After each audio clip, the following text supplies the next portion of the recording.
It's Monday. It is time for pharmacy class. Today we're going to do something a little bit different, but not too different since we're heading into spring. We're going to do a little bit of livestock husbandry classes as well, which does fit under the umbrella of health and wellness and home remedies, because if you didn't know, our company is all about growing and raising the ingredients to make our skincare and health line. I want to talk to you with spring right around the corner and milking season right in our hands. We want to talk about different ways of milking. Once your goat has their babies, you have 3 different options on how you're going to now get milk. Either let the mom or the doe raise her babies on her own, or goat kids, which is called dam raising. That is when they're completely raised. You don't have all by the mom, and you don't have your hands on the process at all. Once she weans her kids, which is usually around, it depends on the mom, usually around 8 to 12 weeks, then you could pick up milking from there. Another option is bottle feeding and raising those baby kids yourself. After delivery, you pull the kids and then you milk the mom and take that milk and feed it to the babies yourself with bottles. There's many advantages to that method as well. And a third method is the in-between of both of those methods, and that's called kid sharing. That is when you let the mom raise the babies most of the time, and you milk a little bit of the time, and it's kind of a happy medium for everybody. On our farm, we do a lot of bottle raising and some kid sharing, as you see behind me. Often that decision is made on the sex of the babies, if they're male or female. It depends on the relationship of the mother. Some goats don't want to raise their babies at all, believe it or not. Some goats have very strong maternal instincts. Our goal is what we prefer is to bottle feed for many reasons, but today we're focusing on kid sharing. The times we would kid share is if that mother has a strong maternal instinct and the health of the mother goat is more at risk than doing what we prefer. So if we take her baby goats to care for them ourselves and she's, distraught about it and isn't handling that process, then we'll return the baby goats to her and then we'll kid share. So we have dam raising, we have bottle raising, and then kid sharing. Today we're focusing on kid sharing. So let's go. I'll walk you through the whole process through the next 24 hours of how we do that and what that looks like. Our number one question is, how do I start that? When do I start that? Help, my goat just had her babies. When do I start milking? How do I even do that? I'm so confused. So let's cover some basics. The first thing you want to know is goats have this awesome reflex that if you milk them and they have baby goats on their side, they're going to withhold or hold back enough milk to still feed their babies. Mammals and milk production is based all on supply and demand, even for us humans. The more you milk, the more they give. So if you're worried about kid sharing and making sure baby has enough milk, don't. So that's number one. There will be plenty of milk for babies first and for us second. So your goat just had a baby. So let's just take it from there. What do? Well, colostrum comes in the first 24 hours, and that is like pure colostrum. Then after that, for about a week or so, there's colostrum in that milk. So you want them to have all of that. It doesn't even taste good. You don't really want it. God forbid if the baby's died, you'll want to milk that out and save it for if you ever need it in the future, because that is like integral life-giving nutrients. If a baby doesn't get colostrum, any mammal, if they don't get colostrum in the first 24 hours, they are going to fail to thrive. If somehow they live, which is slim, without it, they're going to be weak, their immune system's going to be weak, they're going to be prone to disease their whole life. So let those babies have that. Even if you pull them from birth and bottle feed them, you still want to milk out that colostrum and give it to your babies right away. But again, that's for another day. We're focusing on kid sharing. So we're going to go ahead and let them just baby have mom that whole time, not just for a week, but for 2 weeks. So we don't do anything. We just keep an eye on her udder, make sure they're getting fed. Usually that process is natural and seamless. Again, if something happens, sometimes it's not, but again, that's for another day. So we're gonna pretend that mom is nursing her babies just fine. You let them do that. Look at this going on. Oh, Pearl, always. She's like, milk me. That's literally what she's thinking right now. Okay, after 2 weeks, what you're going to do is separate either the mom or her babies. They need to be separated, but whoever you can separate and have a nice area to put them in, that's what you should do. Sometimes chasing down baby goats is hard to do, so sometimes grabbing the mom and leading her into her own stall is the better option. You decide, but they get separated. We usually separate them at 9 p.m. and then first thing in the morning, usually 6 a.m., is we'll come out and milk mom first. We milk her ourselves. Our gym, she's on her third freshening, and each freshening they produce more. She produces about a quart for us in that morning milking. Then you can tell her bag isn't empty, and we're gonna go through a milking and I'll show you that. And that is okay when you're kid sharing because that reflex is kicking in and she's holding back milk so her babies can be fed too. So I'll milk what I can, and you'll notice that the milk will start slowing and kind of stop, So you can go ahead and stop and keep that milk for yourself, then lead her back and take the babies out and return her to mom. And then the babies will eat, and there'll be plenty because mom is a good mom and she held milk back, and they'll get nice and full, and then they'll have mom all day long. All day, all the way until 9 p.m. until we separate them and do it all over again. So you separate at 9 p.m., come out at 6 a.m. or whatever your schedule is, milk out mom, return the babies to her for the day, and then they have milk all day long as much as they want.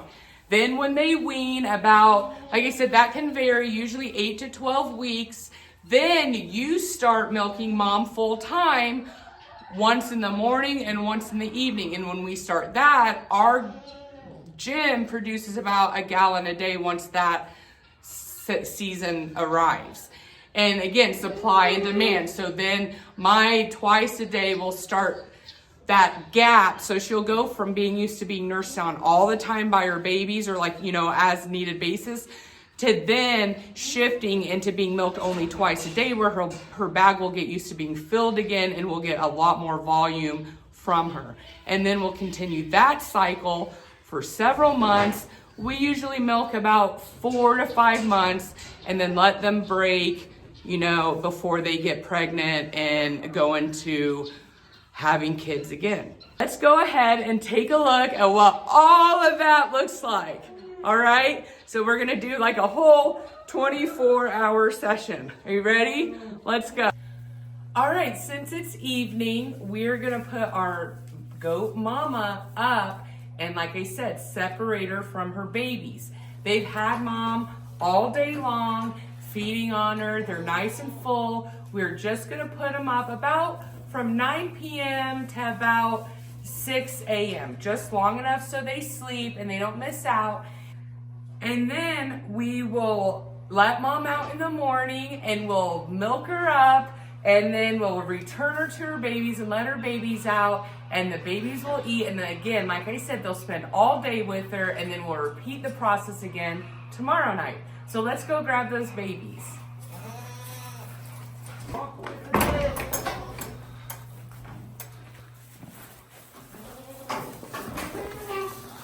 The trick is grabbing.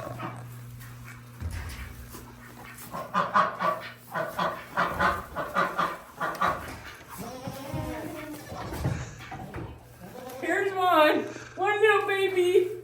Let's go night-night. So we have a little holding pen for our baby goats over here with a nice wind block, and they're nice and safe, and they'll be nice and warm for the night.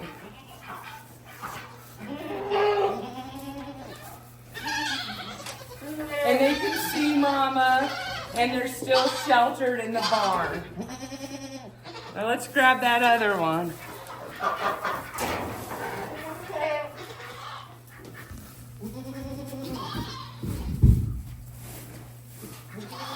Got him. Say good night, Jim. Night, baby.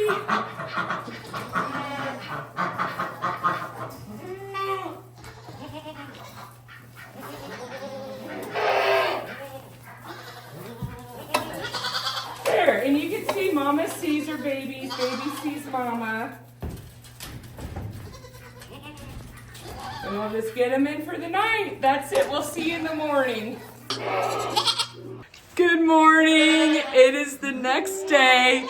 It is time to get to milking.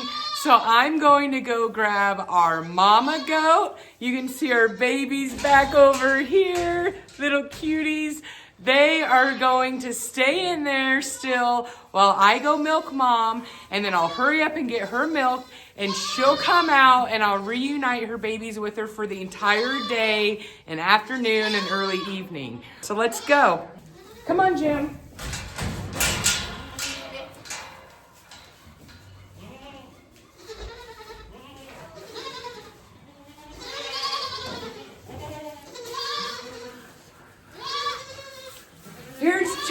Here's our mama, and we're gonna go ahead and get her up on the milk stand and get her milk so she can get back to her babies. Right here, Poppy.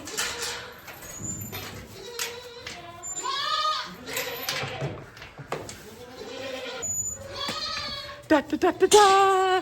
The milk room. All right, we have her up on the milk stand. We have an elevated milk stand because I like to stand and milk. We milk 8 to 10 goats a season, 3 to 4 milk cows a season. I don't like to sit down. I have ADHD. I like to move. I need to stand. My posture feels better. Just everything is better for me when I am milking standing. So they just come up this ramp and we're gonna put their head in the lock, and the lock doesn't make them stay. As you can see, they stay on their own. It just keeps them focused, keeps them from falling. Ideally, keeps them from like moving too much that they fall off the milk stand. It keeps me from getting horned while I'm milking, like from them just even turning back to like scratch themselves. So again, it's not to force them. They want to go to the milk stand. It's more for me than it is for them. So I'm gonna go ahead and get her milked. Our goats are grass-fed and hay-fed. We provide them also forage because goats are not grazers, they're foragers. And we also give them just a little bit of grain on the stand, and that can still be considered a 100% grass-fed animal by percentages, because we're just putting a little bit of snack in their stand to keep them happy and keep their body condition up while they're in milk. The extra calories helps.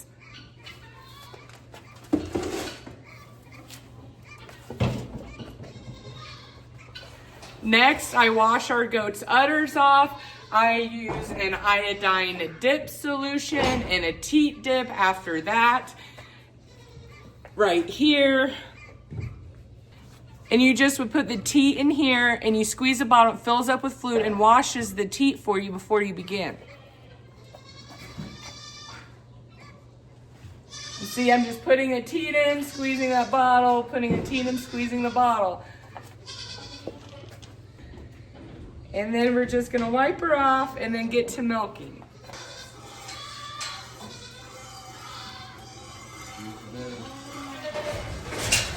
And since she's been not fed on or milked overnight, she is full and ready to give a little extra milk than normal as well.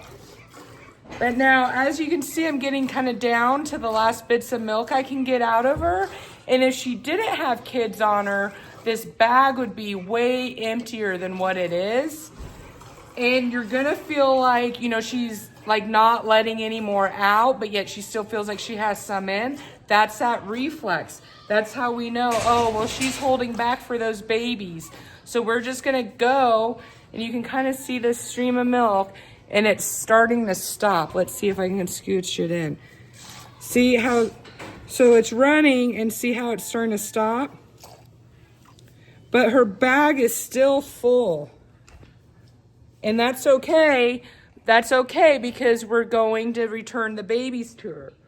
It would not be okay if we were just milking her. You know, you're looking at maybe having some problems if she had no kids on her. You want that bag to empty, but you're not going to get that when you have kids on her, and that's okay because now we're going to send her back and let's see what happens. It's so cute. Let's go let those babies out.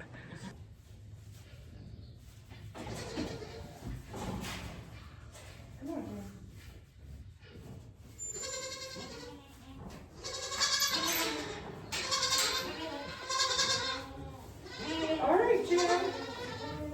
Let's go get those babies. Let's go get your babies, good mama. Let's go get your babies, good mama. All right, as you can see, she's eager to get to her babies. So we're gonna go ahead and let her out here.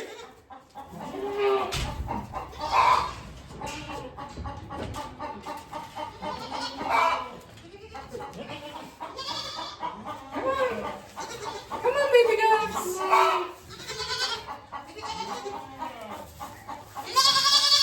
All right, now I'll show you here.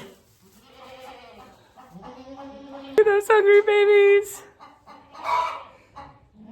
We have to kid share it all? No. You could also wait and just wait until she weans them and then start milking from there. You don't have to kid share even. You don't have to go through any of this.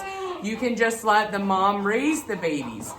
Now let's talk about some reasons why kid sharing isn't always the best option. That sometimes an option might even be pulling the kids from the mom almost immediately and bottle feeding those kids. Why would you do that? Well, bottle fed kids identify with you as mom more, making for friendlier goats. And when you're working with dairy animals, you want friendly goats. Unlike this one back here. So when you bottle feed them, they identify you as mom, they come to you. Kid sharing sometimes makes for shyer goats, wilder goats. See how they kind of shy away from me when I get closer to them. But it is a happy, kid sharing is still a happy medium between dam raising completely, which is what I was mentioning earlier, that you could just let your goat raise her babies completely on their own. Well, that's great, and that is actually easy, but it is the most hands-off approach. You may struggle with having less friendly goats that shy away from you. That means it makes it harder to train them to milk in the future. We can talk about those other methods of dam raising solely and bottle feeding solely on another YouTube video. I could break those two methods down for you as well. We use mainly bottle raising, so I'd be happy to talk about that and the reasons why, but for today I'd like to keep it more consolidated to focusing on kid sharing exclusively. But I did want to run through that there's other options. If you find that kid sharing isn't for you, you have other options as well. So advantages to kid sharing: less responsibility on you, less milking, don't have to bottle feed. You don't have to milk and then pour that into bottles and then bottle feed. It is better, a little more hands-on approach than dam raising alone. You get a little milk if you're especially excited to start soap making or lotion making, cheese making. You get a little bit of milk to start after those 2 initial weeks. And then the babies get plenty of milk. It allows for flexibility, time off the farm a little bit more. So there's lots of advantages to that. What are some of the downsides? The babies can be harder on the udder.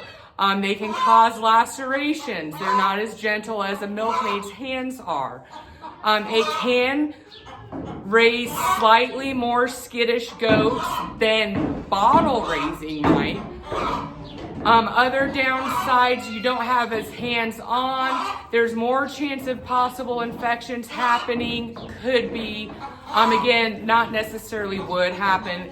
There's a more possibility of that happening because you're sharing.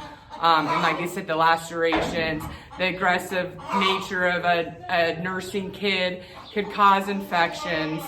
But that would be about it. There's not a whole lot of negatives. They do fine at night, like I said, after 2 weeks. They need to be old enough that they can be warm. And especially if you have at least twins, that's even better because they can keep each other warm and have company overnight. So that concludes pharmacy class today. A little bit different than normal. I do love livestock, and part of our business, one huge chunk of our business is raising livestock for our skincare and wellness company brand. So it goes hand in hand. So I can't even talk about skincare and health and wellness without talking about raising livestock. I hope you have a wonderful day today. Thank you for joining us.